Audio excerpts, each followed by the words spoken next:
भारतीय हवामान विभागाकडून 2025च्या मान्सून हंगामाबाबत मोठं भाकीत वर्तवण्यात आलंय। आयएमडीनं मान्सून संदर्भात दिलासादायक बातमी दिली आहे। भारतीय हवामान विभागाचे प्रमुख डॉक्टर मृत्युंजय महापात्र यांनी वर्तवलेल्या अंदाजानुसार या वर्षी देशात सरासरीपेक्षा अधिक पाऊस होण्याची शक्यता आहे। जूनमध्ये भारतात मान्सूनचं आगमन होईल तर सप्टेंबरमध्ये परतीच्या पावसाला सुरुवात होणार आहे। या काळात देशभरात सरासरी मान्सूनचं प्रमाण 103% ते 105% राहण्याची शक्यता आहे।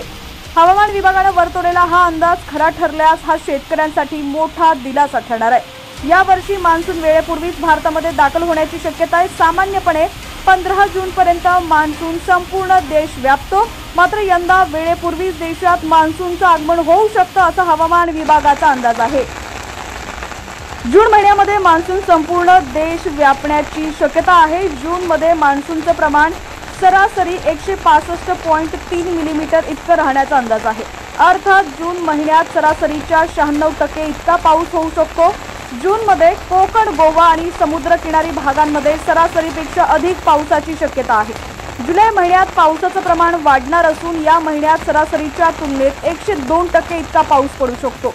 ऑगस्ट महिन्यामध्ये 108% तर सप्टेंबरमध्ये 104% इतक्या पावसाचा अंदाज आहे।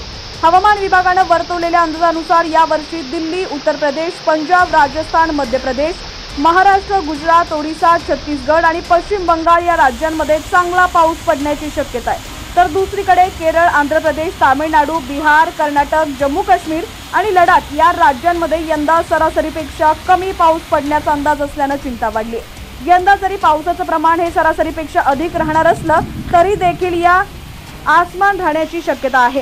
काही राज्यांमध्ये चांगला पाऊस पडण्याची शक्यता आहे तर काही राज्यांमध्ये कमी पावसाची शक्यता आहे। महाराष्ट्रात यंदा चांगला पावसाचा अंदाज वर्तवण्यात आलेला आहे।